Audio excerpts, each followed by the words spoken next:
बिस्मिल्लाह रहमान रहीम। नाजरीन को 10-12 साल से एक बात मैं सुन रहा था कि अगर ये सियासी निज़ाम नाकाम हुआ तो फिर टेक्नोक्रेट्स की हुकूमत आएगी और 3-4 साल के लिए आएगी, वो इस्लाहात करेगी। इससे पहले भी टेक्नोक्रेट्स आए, लेकिन टेक्नोक्रेसी के नाम पे जो वो तबाही फैला के गए, जिस तरह से वो टारगेट पूरे करके गए वर्ल्ड बैंक के, और जिस तरह से वो आईएमएफ के टारगेट पूरे कर गए, और इंटरनेशनल डोनर्स के जिस तरह वो टारगेट पूरे करके गए, शौकत जी साहब आए वो भी पूरे करके गए, मोइन कुरैशी साहब आए वो भी पूरे करके गए। इस तरह सारा रज़ा बाकर साहब इमरान खान साहब के दौर में आए, जो कुछ वो करके गए उसके नताज आज हम भुगत रहे हैं। तो अब उस वक्त लोग कहते थे कि टेक्नोक्रेट्स की हुकूमत पाकिस्तान में बनेगी अगर ये सिस्टम फेल हो गया। तो ये सिस्टम जो है पॉलिटिकल पार्टी सारी, उन्होंने पॉइंट ऑफ नो रिटर्न पे जाके वो तो फेल हो चुके हैं। अब तो कोई गुंजाइश नहीं। और मैं ये बड़ी मैं ज़िम्मेदार ज़राए से मैं ये बात कह रहा हूँ, मालूमात की बुनियाद पर ये बात कह रहा हूँ कि दोनों पाकिस्तान की तीनों बड़ी जैसे हुकूमत में तीन जो बड़ी जो शख्सियात है, कदावर शख्सियात, जो मुस्लिम लीग नून में मियाँ शहबाज शरीफ साहब, आसफ अली जरदारी साहब और मौलाना फजल रहमान साहब, ये किसी भी तौर पर इमरान खान को कबूल करने के लिए तैयार नहीं है। और अगर इन्हें कोई दूसरी ऑप्शन दी जाए कि अच्छा इमरान खान नहीं तो फिर क्या, अव्वल तो वो कहते हैं जी हम, और अगर हम नहीं तो फिर कोई बात नहीं, टेक्नोक्रेट्स की हुकूमत आ जाए, कोई तीसरा कोई आ जाए, हमें मंजूर है, हमें इमरान खान मंजूर नहीं। और पाकिस्तान में हमेशा इसी तरह होता आया, अदम बर्दाश्त ने इस मुल्क के ये हालात किए हैं, और कोई भी बैक फुट पे जाने को तैयार नहीं। मैं बिल्कुल मैं ज़िम्मेदारी से ये बात कह रहा हूँ कि जब मोहतरमा बेनज़ीर भुट्टो जब उनका 2006 में जब बाहर से वो आई, और 2007 में तो उनका मर्डर हो गया, शहीद हो गई वो। जब वो आई तो वो एक बहुत तब्दील शुदा सियासतदान थी। उन्होंने ज़िंदगी की 53 बहारें देख ली थी। वो एक तदब्बर की उम्र में पहुँच चुकी थी, और वो बहुत कुछ तब्दीली लाना चाहती थी, लेकिन शायद उनका वक्त ख़त्म हो चुका था, वो नहीं ला सकी। तो इसी तरह ज़ियाउल हक ने भी एक दौर एक 1988 में अपनी शहादत से 2-3 हफ्ते 4 हफ्ते पहले एक प्रेस कॉन्फ्रेंस में, एक मीडिया टॉक में उन्होंने यही बात कही थी कि मैं इस्लामी निज़ाम नाफज नहीं कर सका, अब मुझे मौका मिला तो मैं करूँगा। तो किसी ने सवाल किया था कि आपका क्या ख्याल है कि अभी आपके पास अभी आपको मौका मिलेगा, 11 साल के बाद भी आपको मौका मिलेगा? तो इसी तरह इमरान खान साहब को अंदाज़ा ही नहीं था कि मैं अवाम में कितना मकबूल हूँ। वो फैसला करते थे। क्या इमरान खान साहब ने अपने दौर में वो जो मोहसिन बेग साहब को नहीं उठवाया था?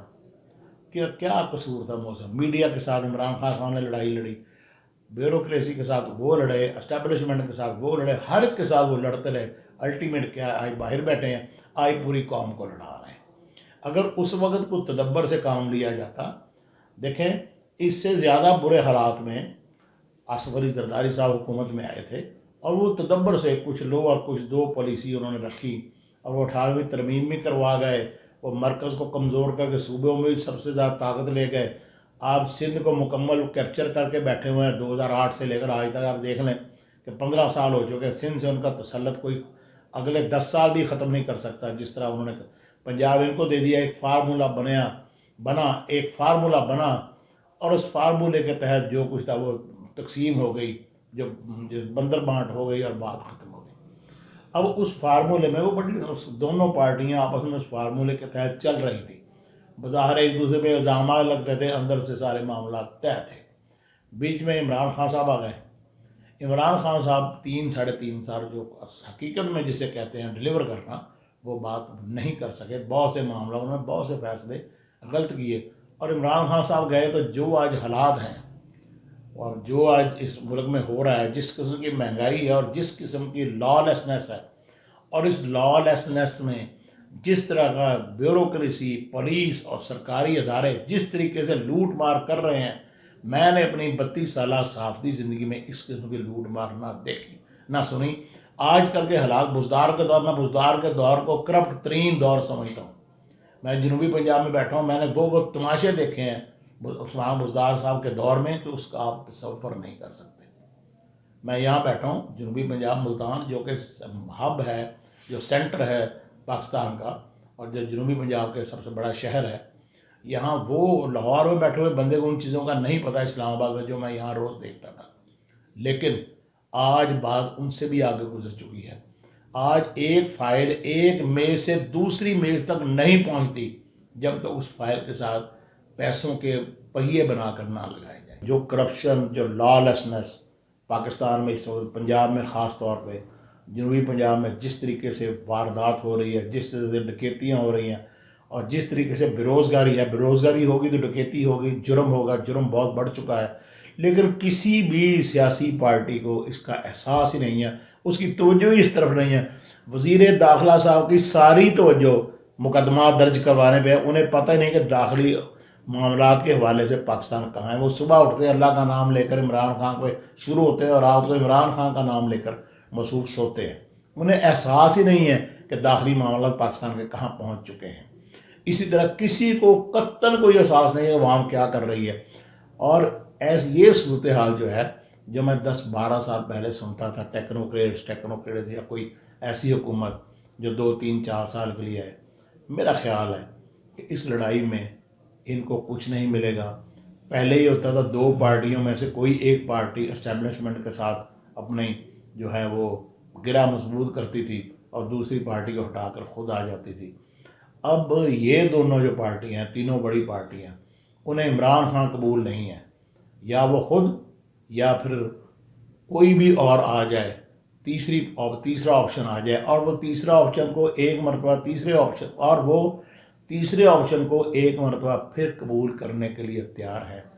یہ ہے ان لوگوں کی سیاست کے ساتھ، پاکستان کے ساتھ، اپنی قوم کے ساتھ اور عوام کے ساتھ کمٹمنٹ. اور عمران خان صاحب اب یہی صورتحال ہے، وہ پیچھے ہٹنے کو بالکل تیار نہیں. اور اسی قسم کے معاملات میں اگر کوئی ٹیکنوکریٹس کی حکومت آتی ہے، کوئی تیسری حکومت آتی ہے، کوئی اور آتا ہے تو بات ختم. بات پھر یہ بیٹھے رہیں گے. انہیں تو فرق نہیں پڑتا، وہ تو باہر چلے جائیں گے. اگر 5-7 سال کے لیے کوئی ایسی حکومت بن جاتی ہے، آئین کا کیا راستہ نکال لیں گے. ابھی دیکھیں الیکشن، یہ سارے ایک کھیل چل رہا ہے. الیکشن آپ کے سامنے ہوتے ہوتے رہ گئے. اب 14 مئی میں 10 دن باقی ہیں، سارے 9 دن باقی ہیں. تو 14 مئی کی بات آپ کے سامنے آ گئی کہ اب انہیں الیکشن کمیشن نے کہہ دی اتنے دنوں میں تو پرنٹنگ نہیں ہو سکتی. اور نہیں ہو سکتی. کیا ہمارے جو سپریم کورٹ کے معزز جج حضرات ہیں، چیف جسٹس صاحب کو یہ نہیں پتہ تھا کہ نہیں ہوگی؟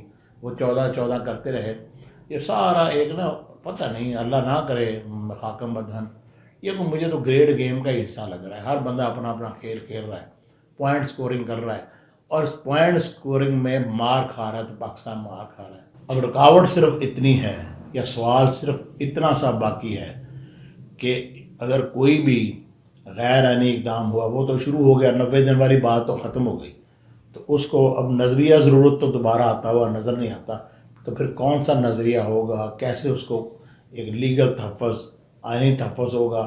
کیونکہ بات تو اس طرف جاتی ہوئی نظر آ رہی ہے. اب اونٹ کس کبر بیٹھتا ہے، کیا نتیجہ نکلتا ہے، اس کے لیے ہمیں سب کو انتظار کرنا پڑے گا وقت کا. دیکھیں اللہ پاکستان کے حالات پاکستان کے لیے بہتری ہو. کیونکہ جو اپنے بچوں کو باہر شفٹ کر چکے ہیں، انہیں پاکستان سے کوئی وابستگی نہیں، کوئی دلچسپی نہیں، کوئی محبت نہیں. انہیں اپنی اولاد سے محبت ہے یا اس چیز سے محبت ہے جس کو وہ باہر لے کے جا چکے ہیں. ان کے پیسے باہر، ان کے بزنس باہر، ان کی اولاد باہر، ان کا سب کچھ باہر. ان کا پاکستان میں کچھ نہیں. وہ پاکستان میں ڈیلی پیڈ ہیں، اور روزانہ کی بنیاد پہ شام کو کیا اکٹھا ہو گیا اور کیا رہ گیا، اس سے علاوہ ان کی کوئی سوچ نہیں ہے. اللہ پاکستان کی حفاظت فرمائے. اللہ پاکستان کی حفاظت فرمائے. خدا حافظ.